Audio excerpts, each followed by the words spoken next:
Magandang araw po sa inyong lahat. Ako po si Dr. Magtanggol Po at ngayon ay tatalakayin natin ang paksang 6 na lihim na senyales ng paghina ng bato na madalas binabaliwala. Alam niyo po ba kung anong 6 na senyales ang kapag sabay-sabay na lumitaw ay halos tiyak na nagbabadya na ang inyong mga bato? Sinews ay bumibigay na, ngunit hindi ito napapansin ng karamihan sa mga nakatatanda hanggang sa ipaalam na lang ng doktor na nasa huling yugto na pala ito. Mga kababayan, ang pinaka nakakatakot sa sakit sa bato ay hindi ang mga maingay na sintomas, kundi ang pananahimik nito sa loob ng maraming taon. Marami ang nag-aakala na ang pagod, bahagyang pamamanas ng paa, pangingitim ng balat, o ilang beses na paggising sa gabi para umihi ay dahil lang sa katandaan. Ngunit sa katotohanan, maaaring ito na ang tahimik na paghingi ng tulong ng inyong dalawang bato, ang salaan ng buhay na ating sinasandalan sa araw-araw. Nakasaksi na ako ng mga kaso kung saan dahil lamang sa pagbabalewala sa isang simpleng senyales tulad ng pag-ihi sa gabi, ang kanilang buhay ay nauwi sa pangmatagalang gamutan. Ang mas masakit para sa akin ay kapag tinitingnan ko ang kanilang mga medical record. Mayroong mga pasyente na kung sana'y ilang buwan o kahit ilang linggo lang na mas maagang natuklasan ang kanilang kondisyon, ang kanilang landas pangkalusugan ay sana'y naging mas magaan. Ako po si Dr. Magtanggol Po, isang nephrologist o espesyalista sa bato at urinary system na may 35 taon ng karanasan sa pag-aalaga sa libu-libong mga nakatatandang pasyente dito sa Pilipinas. Sa bawat pakikipag-usap ko sa inyo, mas nauunawaan ko ang isang bagay. Ang bato ay hindi reklamador. Marahan lamang itong nagpapaalala, ngunit mabigat ang kahihinatnan kapag ito'y ating pinalampas. Naitanong niyo na ba sa inyong sarili kung bakit normal naman ang inyong pagkain? Hindi naman gaanong nagbago ang inyong tulog at pahinga, pero unti-unti kayong nanghihina, bahagyang namamaga ang mga binti, nang angitim ang balat.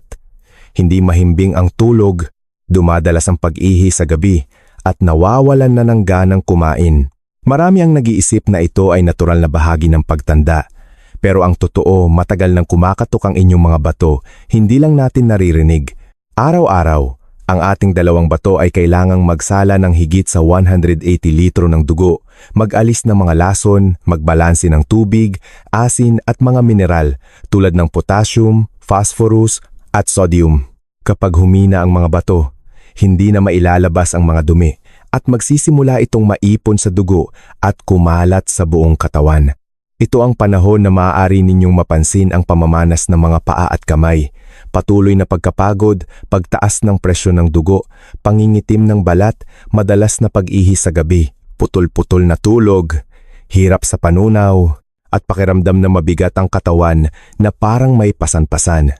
Naaalala ko pa ang kwento ni Mang Jose, 62 taong gulang, mula sa Baguio City, isang lugar na kilala sa malamig na klima.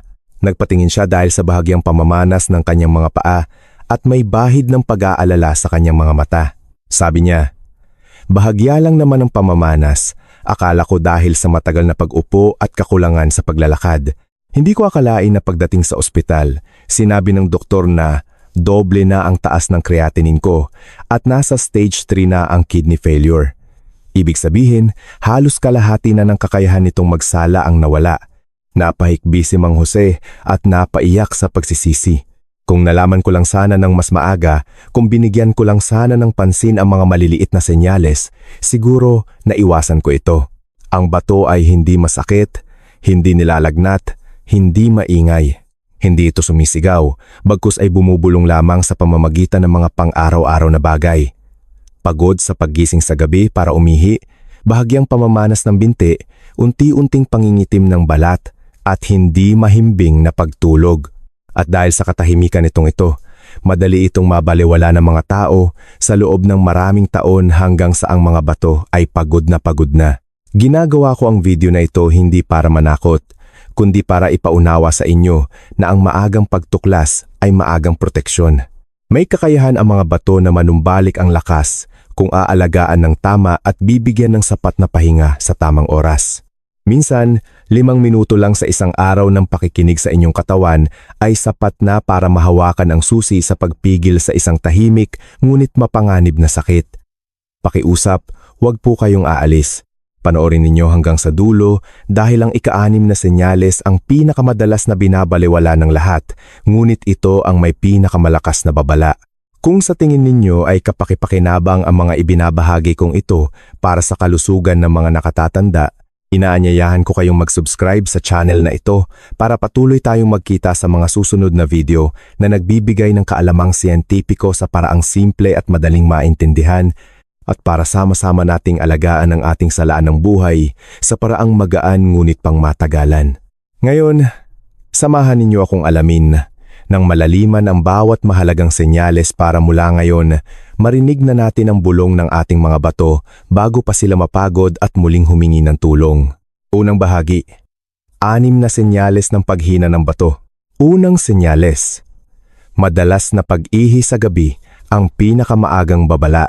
Mga kababayan, sa aking mga konsultasyon sa mga nakatatanda, palagi kong napapansin ang isang bagay na karaniwan sa kanila, karamihan sa atin, ay madaling binabalewala ang mga unang senyales mula sa bato dahil inaakala nating ito'y dahil lamang sa edad. Ngunit ayon sa geriatric science, ang pagtanda ay isang natural na proseso, subalit ang maagang paghina ng mga organo ay nagmumula sa ating mga nakasanayan at kakulangan sa tamang kaalaman. Ang unang senyales na nais kong talakayin, na nararanasan ng 90% ng mga taong lampas 50 anyos ngunit hindi itinuturing na sakit, ay ang madalas na pag-ihi sa gabi. Kung sa isang gabi ay gumigising kayo ng higit sa 2 beses para umihi, hindi na ito tungkol sa pag-inom ng maraming tubig o dahil sa katandaan. Ito ay senyales na hindi na epektibong napipigilan ng inyong mga bato ang tubig. Kapag humina ang kakayahang mag-concentrate ng ihi, napipilitan ng katawan na dagdagan ang bilang ng pag-ihi para mailabas ang mga lason. Ang paulit-ulit na prosesong ito ay nagdudulot ng tinatawag sa geriatrics na fatigue triangle o tatsulok ng pagkapagod. Nahahati ang tulog, nagbabago-bago ang presyon ng dugo at napipilitang magtrabaho ng higit ang puso.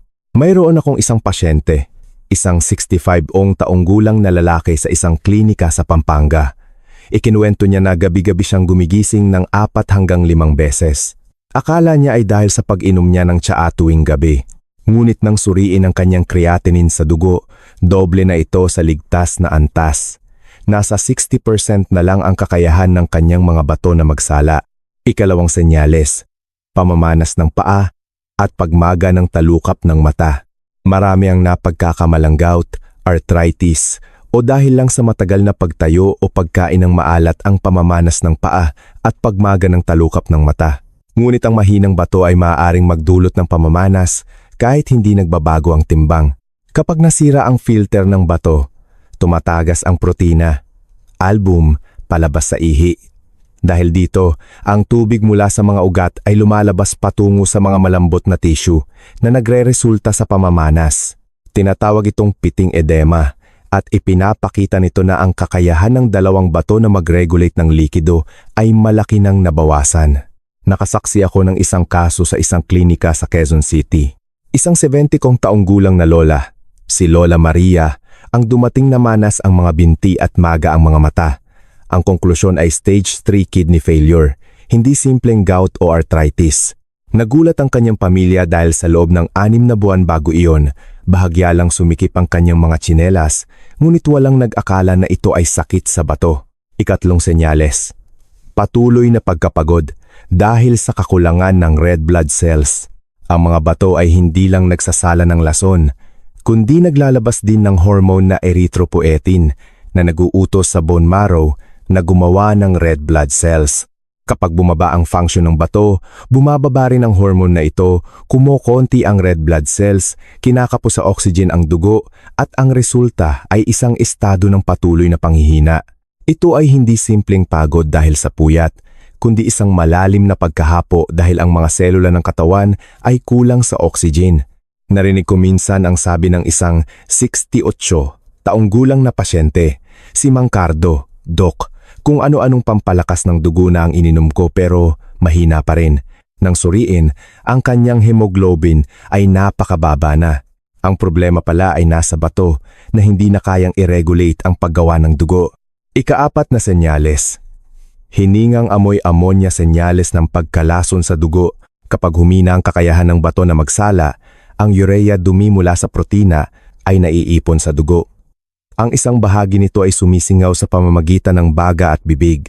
Sa bibig, ang urea ay nagiging ammonia na siyang nagdudulot ng masangsang at malansang amoy, minsan ay may kasamang lasang metal. Pinakamadaling mapansin ito sa umaga.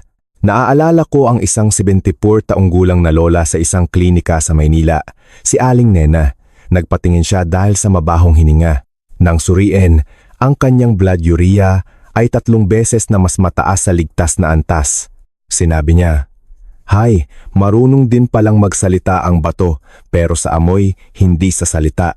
Ikalimang senyales, alta presyon na mahirap kontrolin, ang bato ang naguutos sa puso.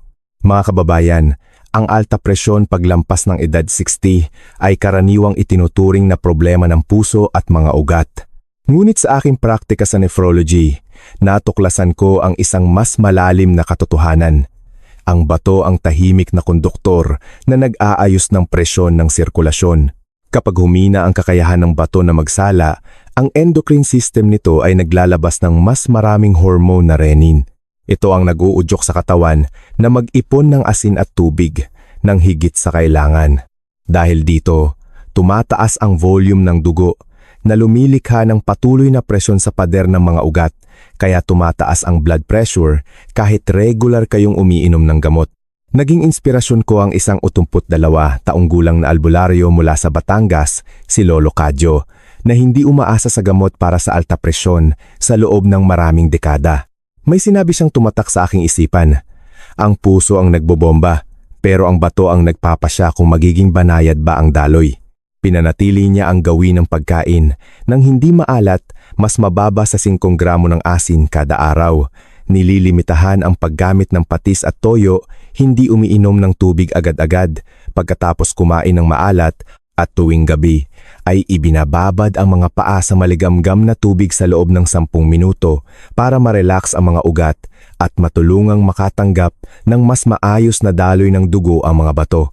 Ika-6 na senyales, pangingitim ng balat at pagbabago sa ihi, pulang bandila ng sobrang trabaho.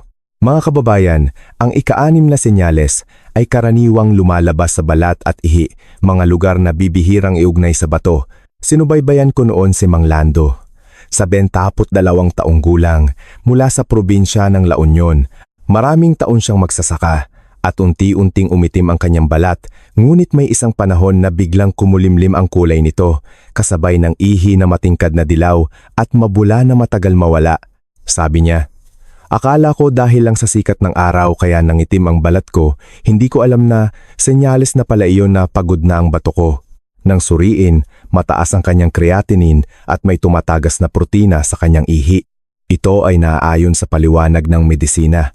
Kapag humina ang bato, ang urea, bilirubin, at iba pang lason ay naiipon sa dugo na nagiging sanhi ng tuyo, makulimlim na balat, at minsan ay pangangati sa gabi.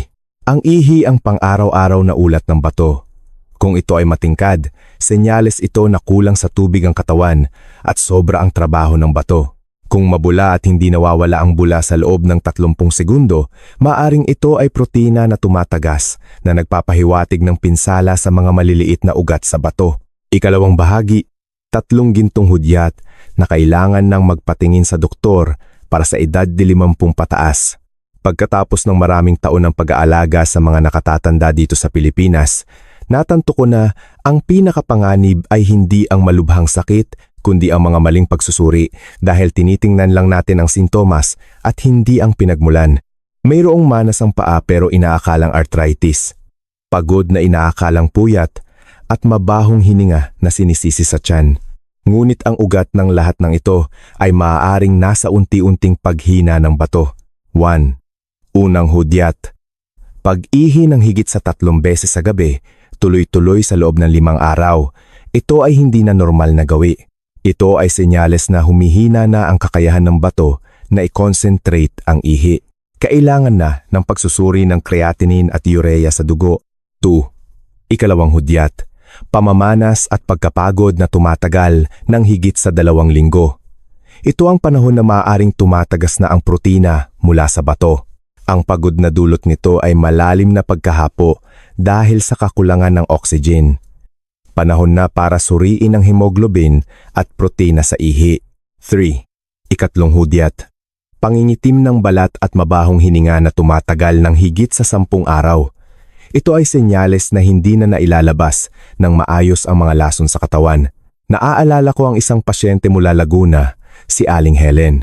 Mabilis nang itim ang kanyang balat at akala niya ay dahil lang sa panahon, ngunit ang function ng kanyang bato ay malaki na palang nabawasan. Sabi niya, "Buong buhay ko, balat ko ang inaalagaan ko. Hindi ko akalain na bato pala ang dapat kong unahin." Ikatlong bahagi. 7 araw na checklist para suriin ang kalusugan ng bato sa bahay. 1. Sapat ba ang inom ng tubig? 1. 5 hanggang 2 litro kada araw. Sa mga nakatatanda, humihina ang pakiramdam ng uhaw, ngunit hindi nababawasan ang pangangailangan ng bato na magsala. 2. Ano ang kulay ng ihi, maliwanag ba o matingkad? May bula ba? Ang ihi ay salamin ng bato. Kung matingkad at may bula na matagal mawala, maaaring may tumatagas na protina. 3. Ilang beses kang umiihi sa gabi? Kung higit sa 2 beses at tuloy-tuloy, senyales ito ng mahinang pagsala sa gabi. C. Malaki ba ang pagkakaiba ng blood pressure mo sa umaga at gabi? Higit sa 10 mm Hg. Kung malaki ang agwat, maaaring mali ang pag-regulate ng bato sa presyon. 5. Sa pagising sa umaga, pagod ka ba, nahihilo, o bahagyang maga ang mata? Ito ay kombinasyon ng sintomas na may kinalaman sa fluid retention at kakulangan sa dugo. Kung sa loob ng 7 araw ay mayroon kang 3 sa 5 senyales na ito na ang maagang babala na kailangan mo nang magpatingin sa espesyalista. Ika-4 na bahagi. 3 gintong gawi para makapagpahinga at manumbalik ang lakas ng bato. 1. Uminom ng maligamgam na tubig sa umaga. Ang 1 basong maligamgam na tubig pagkagising ay nakakatulong na bawasan ang lapot ng dugo at pasiglahin ang pagsala ng bato.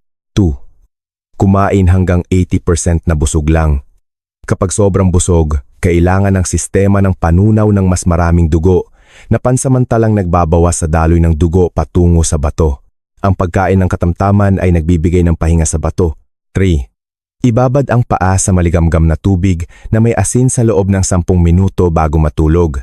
Nakakatulong itong i-relax ang mga ugat sa paa na nagpapababa ng presyon sa puso at bato at nagbibigay ng pagkakataon sa mga bato na magpahinga sa gabi. Ika-5 bahagi. Ang sikreto sa pagbabawas ng asin at mga maliit na pagbabago na may malaking pakinabang. Isang katotohanan. Sinusukat natin ang presyon ng dugo sa braso pero ang nag-uutos nito ay ang bato. At ang asin ang numero 1 nagpapabigat sa trabaho ng bato. Ayon sa isang pag-aaral, ang pagbabawas lang ng 1 gramo ng asin kada araw ay maaaring magpababa ng panganib ng kidney failure ng 27%. Sa Pilipinas, mahilig tayo sa patis, toyo, bagoong at mga maaalat na pagkain. Ang pagbabawas ng asin ay hindi nangangahulugan ng matabang na pagkain. Maaari itong simulan sa paunti-unting pagbabawas, paggamit ng mas maliit na kutsara sa paglalagay ng pampalasa, at paggamit ng natural na tamis mula sa mga gulay tulad ng karot, kalabasa at labanos. Naaalala ko ang kwento ni Mang Nestor, na 23 taong gulang mula sa Pangasinan. Ang kanyang alta presyon ay laging mataas sa umaga. Nang tanungin ko, araw-araw pala siyang kumakain ng maalat na bagoong. Hindi ko binago ang kanyang gamot. Binago namin ang kanyang gawi sa pagkain ng asin, pinainom siya ng maligamgam na tubig sa umaga at pinayuhan na panatilihing mainit ang kanyang baywang at paa. Pagkatapos ng 1 buwan, bumaba ang kanyang presyon, hindi dahil gumaling ang sakit, kundi dahil nabigyan ng pagkakataon ng kanyang bato na gawin ang trabaho nito ng maayos. Mga kababayan, ang mga payong ito ay hindi pamalit sa gamot na inireseta. Ang mga ito ay pandagdag na paraan para tulungan ang ating katawan. Ang pag-aalaga sa bato ay parang pag-aalaga sa isang matandang halaman, hindi minamadali, kundi dahan-dahan, may regularidad at pagmamahal. Pagkatapos ng 35 taon ng pag-aalaga sa kalusugan ng mga nakatatanda, isa lang ang malinaw sa akin. Ang bato ay hindi nasisira sa 1 araw. Ito ay unti-unting nauupo sa paglipas ng panahon. Ngunit sa tamang kaalaman at pagkilos, maaari nating pabagalin ang prosesong ito at mabuhay ng mas malusog at mas mahaba.